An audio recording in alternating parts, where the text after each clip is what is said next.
The Williams household was steeped in history, an imposing two-story structure built in the late 19th century with bricks that had long lost their vibrant red sheen and now stood withered and muted. The house, once the heart of joy and activity, now echoed with the silence of memories past.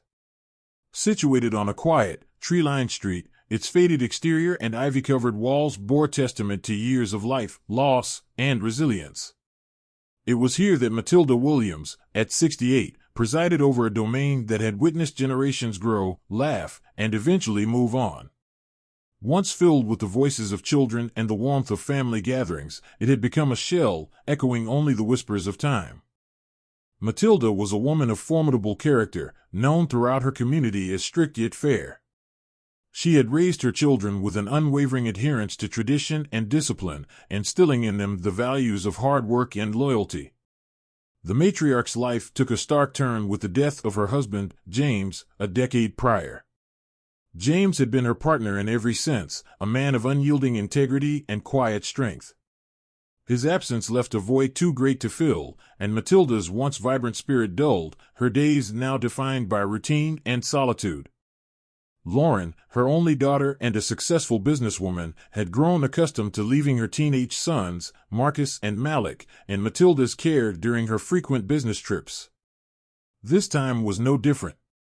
Lauren's latest assignment called for her presence in another city, and the arrangement seemed practical, 2 weeks away, with the twins staying at their grandmother's house. The decision was made with a sense of purpose. Lauren believed that spending time with their grandmother would strengthen familial bonds, especially as the brothers transitioned from adolescence into adulthood. Marcus and Malik recently celebrated their 17th birthday.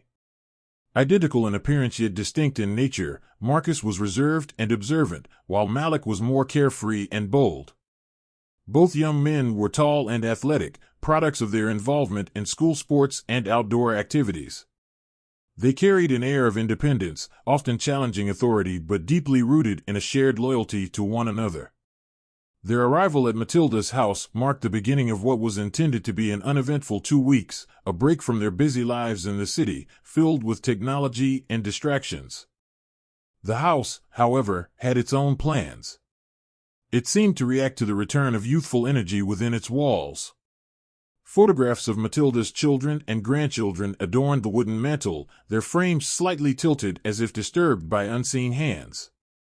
The air was heavy with the scent of polished wood and old books, a mixture that felt suffocating to those unaccustomed to its presence. The ornate grandfather clock in the hallway, a relic passed down through generations, ticked with a relentless precision, punctuating the silence and marking the hours that would soon blend into an indistinguishable blur. Matilda greeted her grandsons with a warm but reserved demeanor. Despite her outward calm, she felt a flicker of apprehension she couldn't quite place.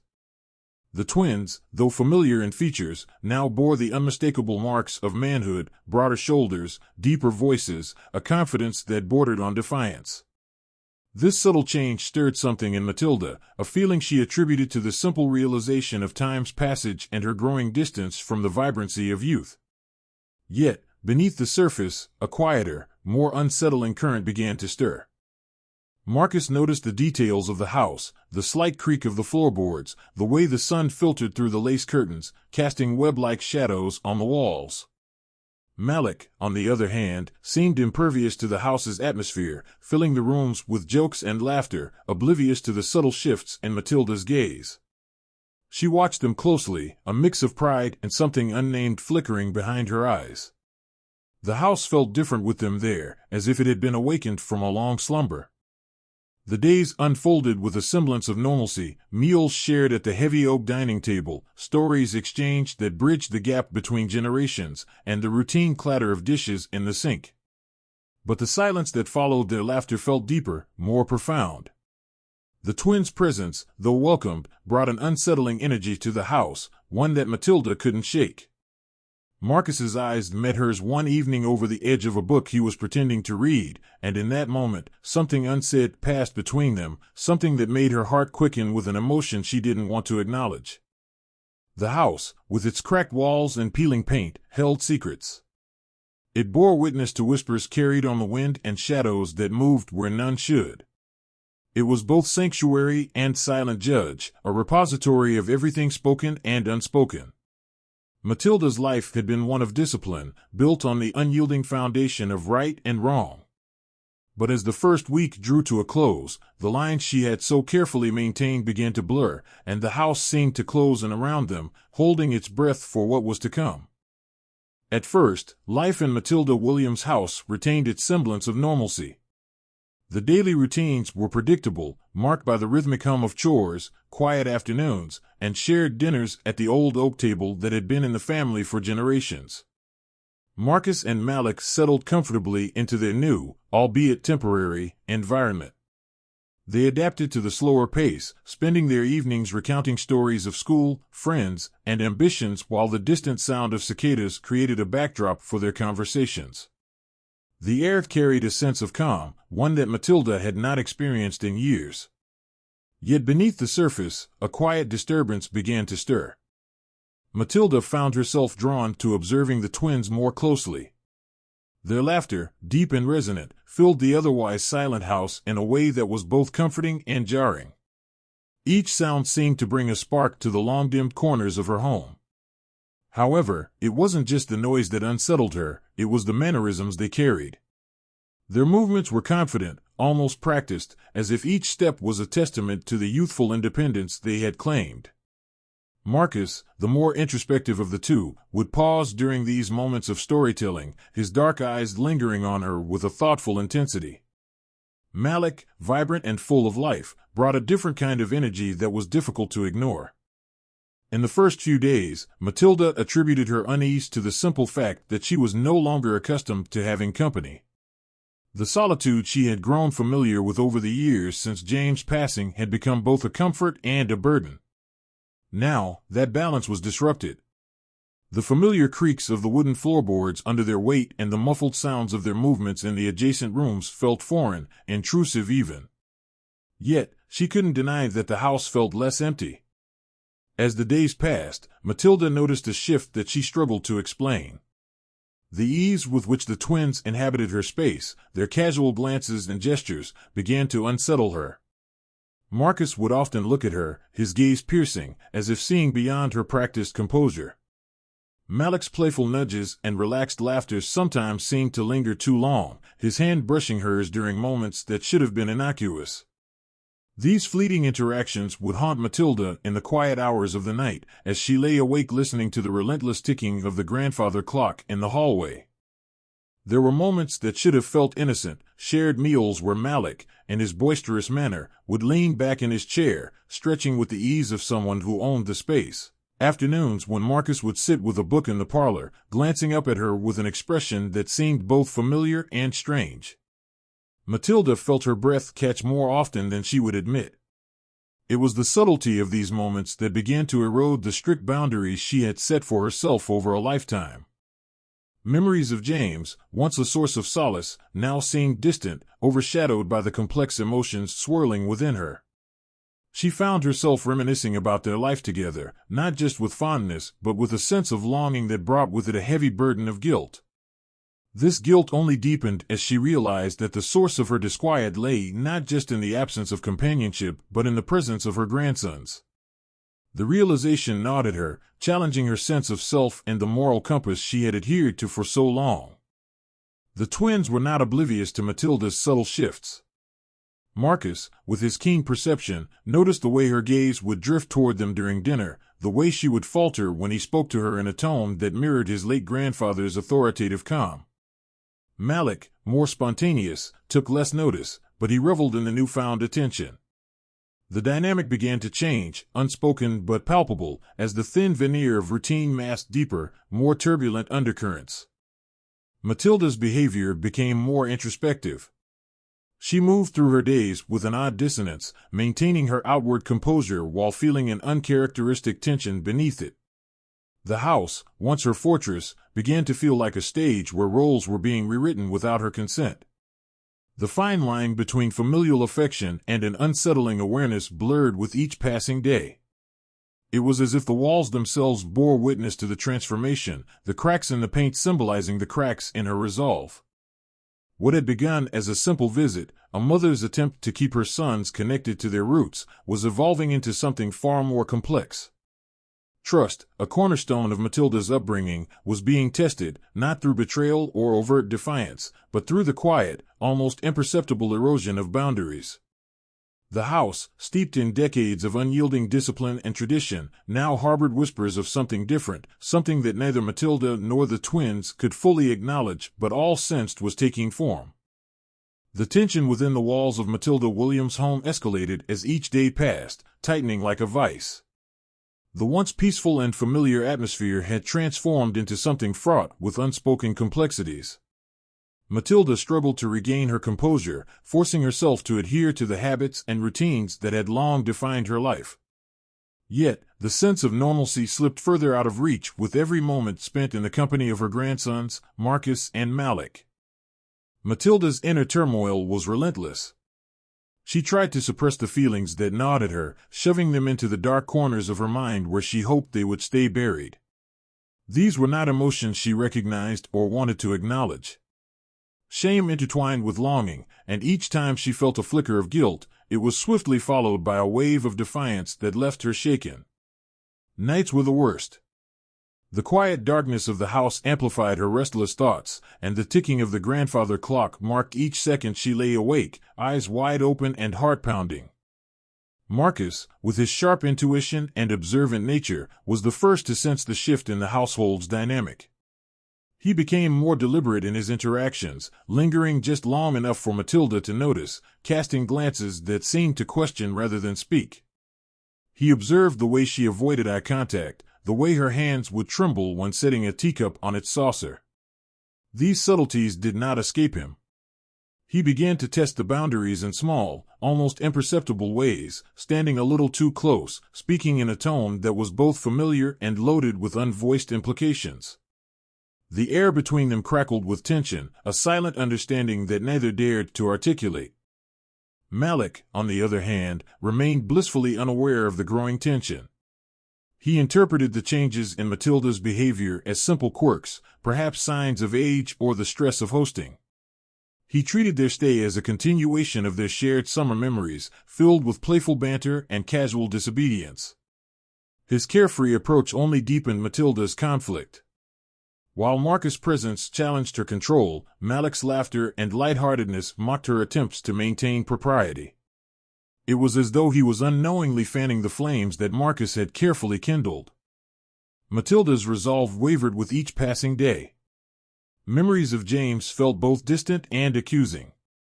She could almost hear his voice, that deep baritone reminding her of the strict moral code they had shared and instilled in their children. Yet, the echo of his memory brought no comfort, only an acute awareness of how far she had strayed from the woman he once knew. She was a prisoner of her own emotions, haunted by the paradox of solitude and the sudden, electric connection she felt with the very bloodline she had helped create. The physical closeness of the house added to her torment. The narrow hallway between the bedrooms forced interactions at close range.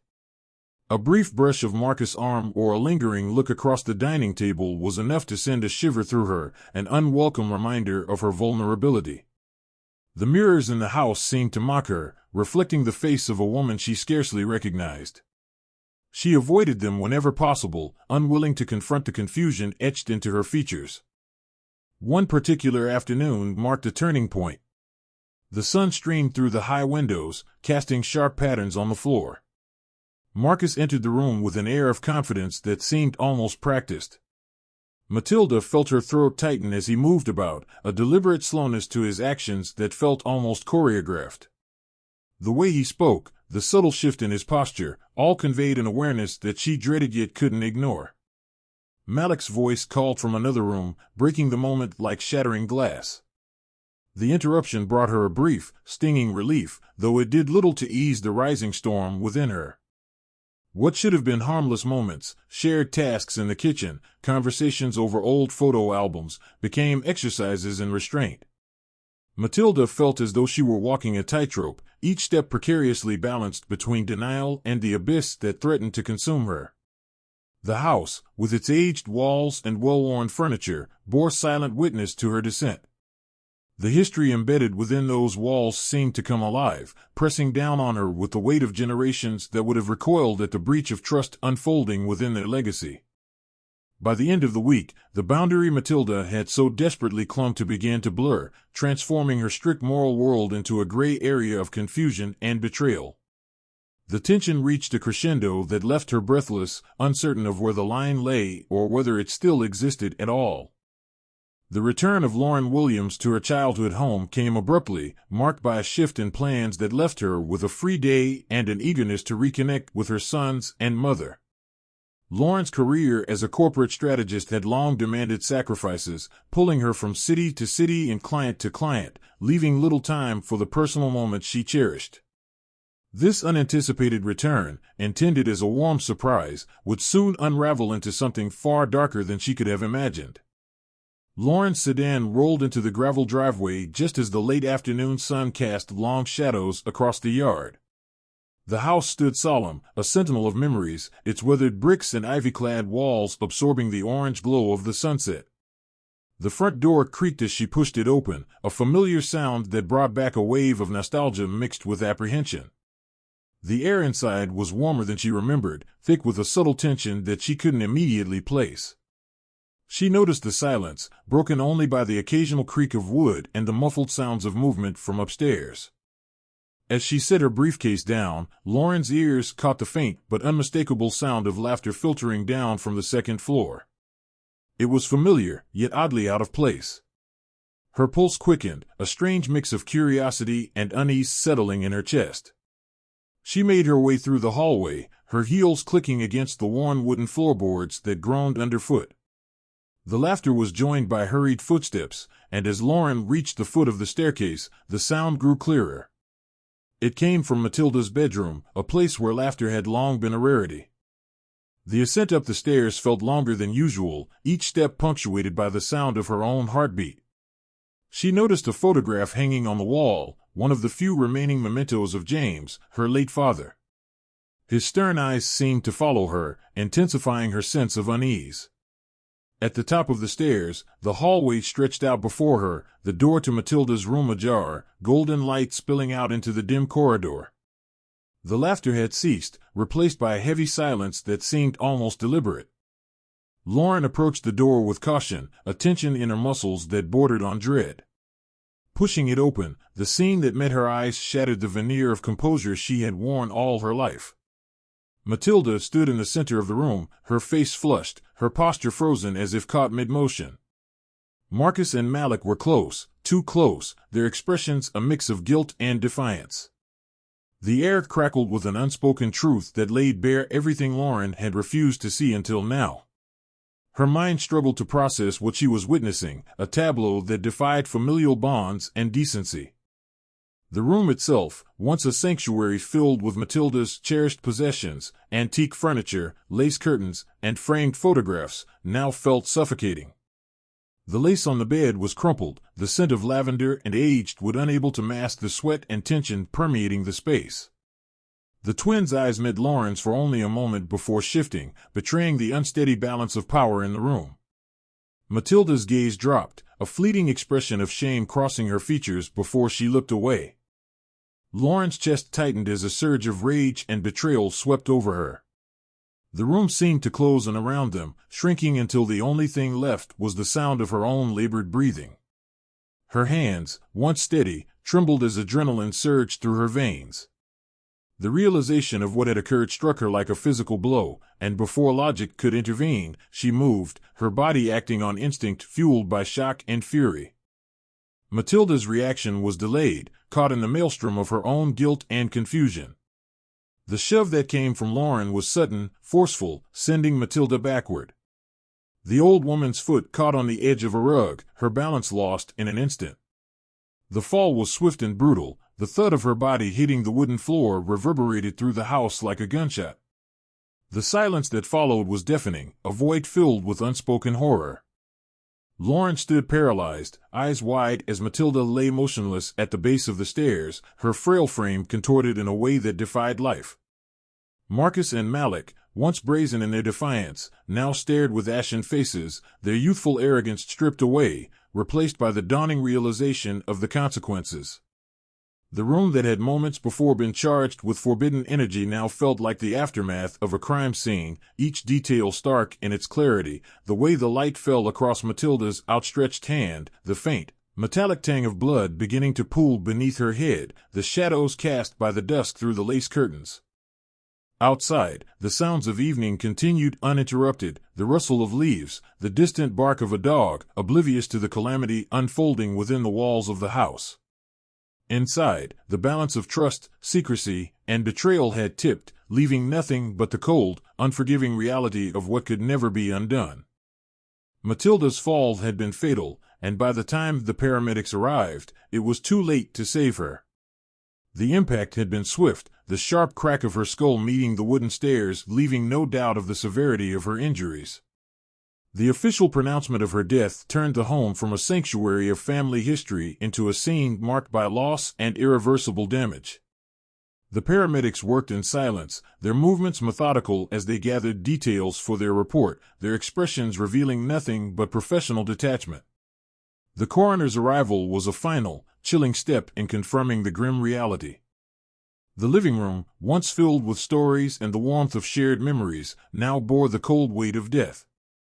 The wooden floor was still darkened with a stain that seemed to resist all attempts to clean it, a permanent reminder of the moment everything changed. Framed photos on the mantel, capturing generations of smiles, now felt like silent accusations, their presence unbearable under the suffocating grief that settled over the household. Lauren had been caught in a spiral of shock and guilt. The initial surge of fury that had driven her actions faded quickly, replaced by an all-consuming dread. The vision of her mother lying lifeless at the base of the stairs replayed in her mind relentlessly, searing itself into her consciousness. Her hands, which had pushed Matilda in that moment of rage, now seemed foreign, as though they belonged to someone else. The numbness that followed was both a refuge and a torment, each second stretched into minutes, marked only by the rhythmic ticking of the old grandfather clock that had once kept time to more joyful occasions. Marcus and Malik, stunned by the unfolding tragedy, retreated into themselves. The realization of their grandmother's death and their own involvement in the events leading up to it struck them with a force that shattered any remaining innocence. The bond they had shared as brothers, once unbreakable and defined by shared mischief and loyalty, now felt tainted. Marcus, with his ever-watchful eyes, turned inward, processing each memory, each glance, and every unspoken word that had led to this point. Malik, who had always thrived on his carefree demeanor, now found himself lost, stripped of the lightness that had once defined him. The investigation into Matilda's death was swift and unsentimental. The police arrived, taking statements and piecing together the story that would frame the tragedy as an accident, albeit one marked by unspoken truths. Neighbors watched from behind curtains, their faces shadowed by morbid curiosity. The once revered Williams household was now the epicenter of whispered rumors and speculative gossip. The town, which had held Matilda in high regard for decades, buzzed with shock at the news of her sudden passing and the implications surrounding it. Lauren, consumed by guilt and torn by the dual emotions of anger at her mother and self-recrimination, made the decision that she could not continue life as it had been. The weight of seeing her sons, reminders of both her failure to protect the family legacy and the moment of irreversible rage, became unbearable. The silence in the house, once a balm to her busy life, now screamed at her with accusations she couldn't ignore. The choice to sever ties with Marcus and Malik came as a last act of self-preservation, a way to bury the past and distance herself from the pain that threatened to consume her. Marcus and Malik, understanding the unspoken blame that hung over them, left the town. They carried with them only what they could pack in haste, leaving behind the echoes of their childhood and the memories of laughter that had long since been eclipsed by the shadow of what had transpired. They sought a new beginning, though each step away from the house was burdened with the knowledge that they could never truly escape what had happened. The specter of Matilda's fall followed them, an invisible weight that colored every decision and every attempt to move forward. The Williams home, once vibrant and filled with life, stood empty, its windows dark and expressionless. Dust settled on furniture that would never again be used for family gatherings. The clock in the hallway continued its relentless ticking, measuring time that now passed without the warmth of Matilda's presence. The house became a monument to lost chances and unspoken regrets, a structure that bore witness to the quiet unraveling of a family under the weight of its own hidden sins. The rift that had torn through the Williams family was final. Lauren's choice to distance herself from her sons marked the last severing of ties, a declaration that the past was too heavy to reconcile. Marcus and Malik drifted further into obscurity, their shared guilt both a bond and a burden. The whispers in the town eventually faded, replaced by new stories, but for those who had lived through it, the scars remained as vivid as the day it all came undone. Time moved on, but for the Williams family, it would always be divided into before and after, the day trust was shattered and lives were forever broken.